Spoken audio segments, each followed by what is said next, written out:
E aí a última etapa, que é a etapa de fechamento, né?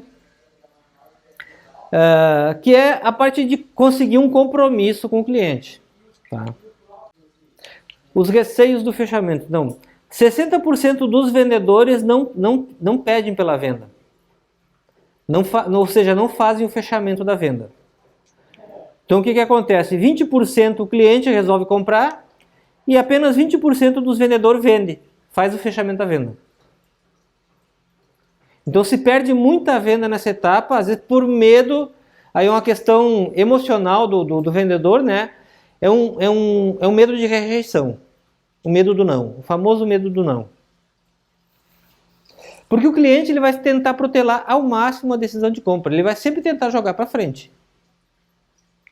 Porque ele tem que desembolsar uma grana alta. Tá. Então se ele não entender a urgência, a necessidade e o ganho naquele negócio, ele vai jogar para frente. E o vendedor tenta evitar a rejeição. Ele prefere ficar com um possível sim do que um não garantido. Então ele evita ir pro finalmente. Tá? Daí ele fica naquela, eu tenho tal negócio para fechar, mas nunca fecha. E é incrível isso, por causa que quanto mais coisa pendente você tem, mais pesado fica o teu trabalho de venda. Chega uma hora que tu está sobrecarregado, de tanta pendência aberta.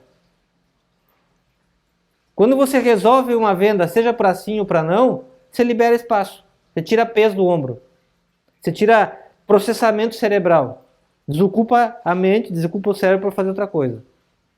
Sempre obtém a concordância para realizar um avanço. Aí também a gente pode partir para o fechamento paulatino, não é? Quer ou não quer, compra ou não compra. O fechamento às vezes não é simplesmente comprar ou não comprar, às vezes é avançar para o próximo passo. Tá? Quer dizer, por exemplo, estou numa fase inicial, um próximo passo é fazer uma visita. Um próximo passo é fazer uma proposta. Um próximo passo a gente usa muito. Manda teu RG, uma foto aí para eu fazer a reserva da unidade. Se ele não mandar é porque ele não quer, ele está só olhando. O cara mandar o RG dele, tudo já é os testes que a gente falou, testando a temperatura. Estamos testando a temperatura. Tá? Então às vezes a gente coloca coisas assim só para ver se o cara está dentro do negócio ou não. Ou está te enrolando. Se ele começa a mandar as informações, tá bom, cara, vamos para o contrato, me manda os dados para a gente elaborar o contrato. Ele mandou os dados, você elaborou o contrato, mandou o contrato para ele analisar, a coisa está esquentando. Então você foi dando de passo em passo. Visitou, fez reserva, fez proposta, mandou as informações para fazer o contrato, mandou o contrato. Aí o próximo passo é assinar o contrato para pagar a entrada. Então você foi passo a passo. Então foram vários avanços para chegar no fechamento. O fechamento aconteceu. Não foi preciso chegar assim, compra ou não compra. Então por que às vezes não acontece isso? Porque o vendedor não planeja para que isso ocorra. Ele simplesmente está no automático. Tá? Ele não tem um procedimento para chegar nisso. Ou seja, para conduzir esse passo a passo, ele apresenta e quer que feche. E aí, vamos fechar? Vamos fechar? Vamos fechar? Vamos fechar? Vira o vendedor chato, né? Ele perde essa oportunidade de fazer a pergunta de fechamento. Que é aquela pergunta também para testar o cara. Próximo passo. Próximo passo. Está pronto para dar o próximo passo? E aí é comum surgir objeções. Às vezes o vendedor não levanta as objeções no começo, elas surgem todas no fechamento. A gente trabalha sempre para evitar chegar no fechamento com objeção, já resolver tudo antes. Tá? Por isso que a gente faz aquela pergunta, se eu achar o imóvel certo, o produto certo, num preço adequado, você estaria pronto para fechar? Tá. Para quê? É para levantar a objeção. Para evitar que chegue lá no final e o cara pule fora, porque tu não trabalhou uma objeção. Tá. Então, tem que provocar. O que não está claro para você? Esse é o passo a passo para lidar com a objeção. Você provoca a objeção. O que não está claro? O que falta resolver? Deixa ele falar sem interromper, tá? Ouça até o fim a objeção, não tenta responder na metade do caminho.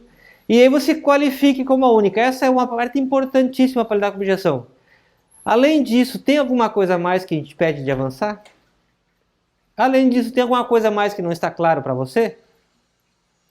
Porque senão você responde isso e daí ele vem com outra objeção. E você responde a outra, ele vem com outra. E fica um saco sem fim. Então você parte assim, tem algo mais além disso? Que daí a gente já responde tudo junto e daí a gente parte pro tudo ou nada.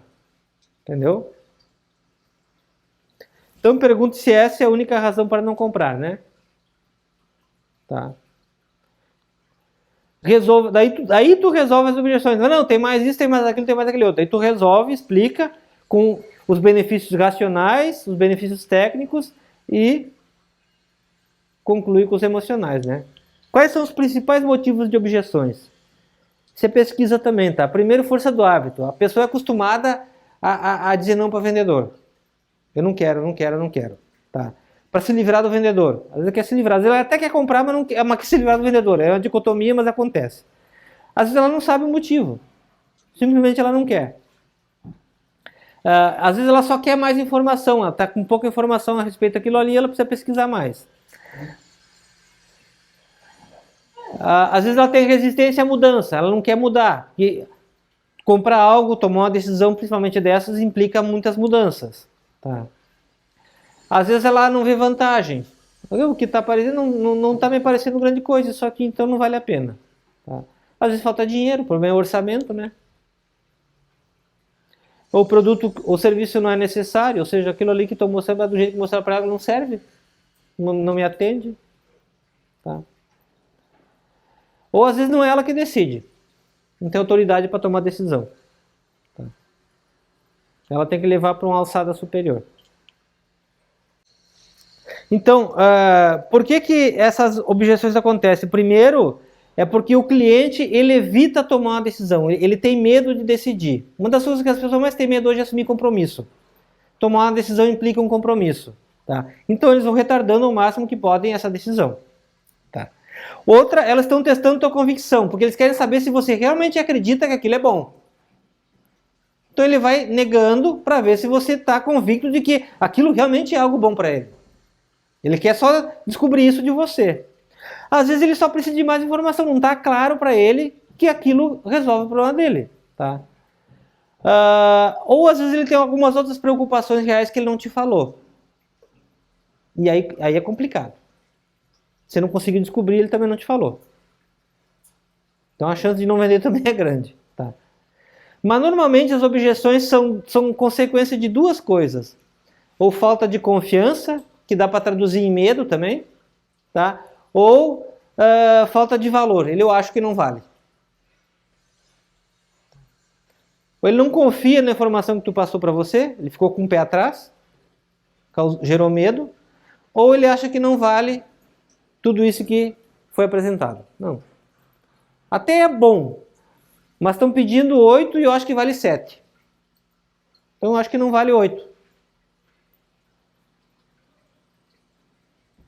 Ele acha que não vale. Ou seja, a gente não conseguiu apresentar benefícios emocionais o suficiente para ele achar que vale. Porque o valor é emocional.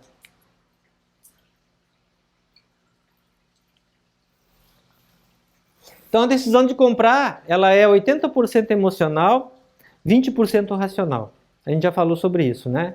Primeiro a gente escolhe, eu quero isso, depois a gente explica por que a gente quer. E com isso também a gente pode identificar como está o meu processo de venda. Quando os meus clientes, a maioria dos meus clientes esbarra no preço, está muito preocupado com o preço. Cara, a tendência do vendedor é falar muito sobre característica. Ele fala das característica. Então, esbarra no preço, ele acha que não vale. Não conseguir criar valor no produto. Tá? Ele começa a trazer objeção lógica. Não, mas isso não compensa por causa daquilo, isso não compensa por causa daquilo. Então, é matemático demais, racional demais. Quando o vendedor está muito focado nos benefícios racionais, ou seja, nas vantagens, na utilidade da coisa. É útil por isso, por aquilo, por aquele outro, entendeu? Quando a gente consegue trabalhar os benefícios emocionais, a tendência é conseguir apoio e aprovação e a negociação ir avançando para o fechamento. Então, por aqui a gente já pode fazer o nosso autodiagnóstico. Eu estou tendo muito problema de objeção lógica, ou muito problema de objeção por preço, é porque eu estou focado em vantagens ou em características. Não estou conseguindo traduzir isso em benefício emocional. A prática não é tão simples.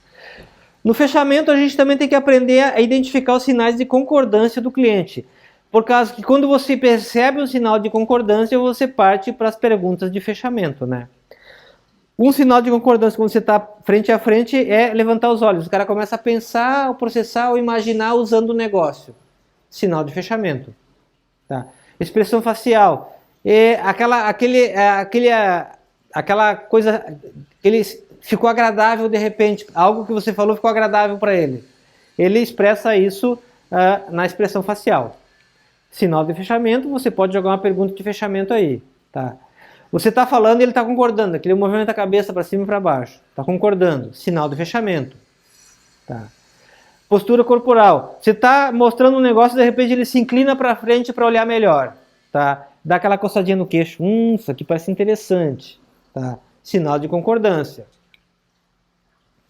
Expressões verbais. Tá. Porque às vezes um leve murmúrio. Interessante. Uma pergunta. Tá.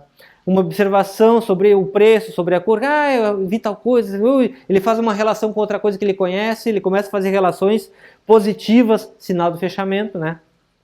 Ele começa a pedir referência, quem é a construtora, onde é que tem prédio, o que foi feito, aonde foi isso, tá? Ele começa a relatar problemas que ele teve com outras compras que ele fez, tá? São sinais de concordância com você. Sinais que ele está concordando com você, então ele está abrindo o leque para ti. Você falou algo que resolveu o problema que ele já teve com o outro. Aí ele explica, eu já tive esse problema com fulano, com Beltrano, com tal negócio, e me incomodei pra caramba. E você respondeu essa pergunta antes dele colocar isso. É um alívio, como é que ele se sente um alívio? Cara, não vou ter esse problema aqui. Tá. Então isso é um sinal de concordância. Cara, que bom que não vai acontecer isso aqui. Aí você parte para o próximo passo, né? O pedido. Então aí você faz o pedido e ele assume o compromisso de comprar, de fazer o contrato, de assinar, coisa assim, né? E o cliente recusa, né? Não tem interesse, não quero, não é exatamente o que eu estou buscando. É o que acontece, né? Aqui uma outra estatística, 90% das vendas acontecem após o quinto não. Tá. Como a gente falou, o cara lá olhou 120 imóveis para comprar um. Então foi 120 não. Esse é um outro assunto, né? Lidar com não, né? O vendedor tem uma tendência a trazer o não para ele. Eu não sou bom vendedor, eu não sei vender, o não foi para mim, o não é pessoal. Não, o não é não gostei dessa proposta. O não é para o negócio, não é para você. E a gente tem que aprender a lidar ou a se posicionar com o não dessa maneira. Não tem nada a ver contigo.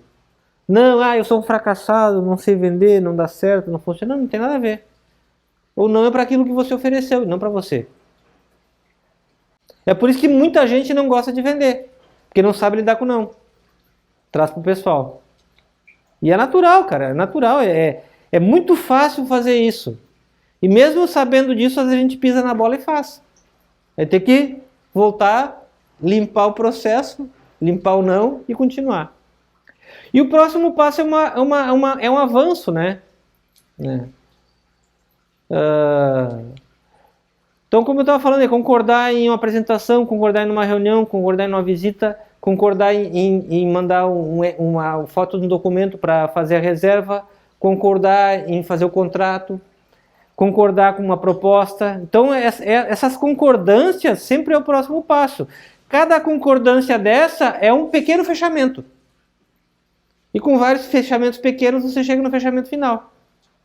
Então, o fechamento é uma construção, né? Então, essa é a diferença entre avançar e continuar. Quando continua, a continuação é o cliente que ficou na mão do cliente. Não, beleza, eu gostei, mais para frente a gente vê. A hora que eu resolver, eu te chamo. Tá. A gente acha que tem um cliente e não tem mais nada. O cara já te mandou embora e tu não viu. Tá. Então depois, assim, não, vou dar uma analisada e eu entro em contato. Já era. Ficou na mão do cliente decidir, ele já te mandou embora e tu não se deu por conta. Então, tem que procurar evitar continuações e propor avanços. Ah, quando eu entro em contato, beleza. Até quando você entra em contato? Define um prazo. Até sexta-feira, tá bom? Consegue resolver isso até sexta? Não, até sexta eu consigo, tá bom. Então, se você não entrar em contato até sexta, eu te ligo sexta-tarde. Pronto. Você assumiu o controle. Você assumiu o controle e você assumiu o compromisso com ele que você vai ligar para ele. Ou que você vai mandar uma mensagem, você vai chamar ele, mas alguma coisa você combinou com ele. Você não deixa solto na mão do cliente. Você assume o próximo passo. Não deixa ele o próximo... Se você não propor um avanço que esteja na tua alçada, você começou, já perdeu, está perdendo o negócio, está perdendo terreno. O cliente está escapando, está indo com outro corretor. Ele está dando a mão para outro corretor e indo embora. Então, basicamente, sobre os passos de venda, a estrutura geral de venda, seja ela qual for, vai passar por essas 4 etapas, tá? Ferramenta tem. Agora é só a gente começar a usar. Aí o que é? Por que se trabalha com bastante ferramentas? Cada um tem o seu jeito de fazer o negócio, entendeu? Eu não gosto de trabalhar totalmente engessado. A gente tem os scripts, a gente tem os roteiros que a gente utiliza aqui, mas cada um tem a sua liberdade de como trabalhar o processo de venda. Mas desde que tenha um processo, não seja um negócio porra louca. É importante ter um processo, porque quando você tem um processo, você pode qualificar ele, melhorar ele. Se você não tem um processo, você não tem o que melhorar.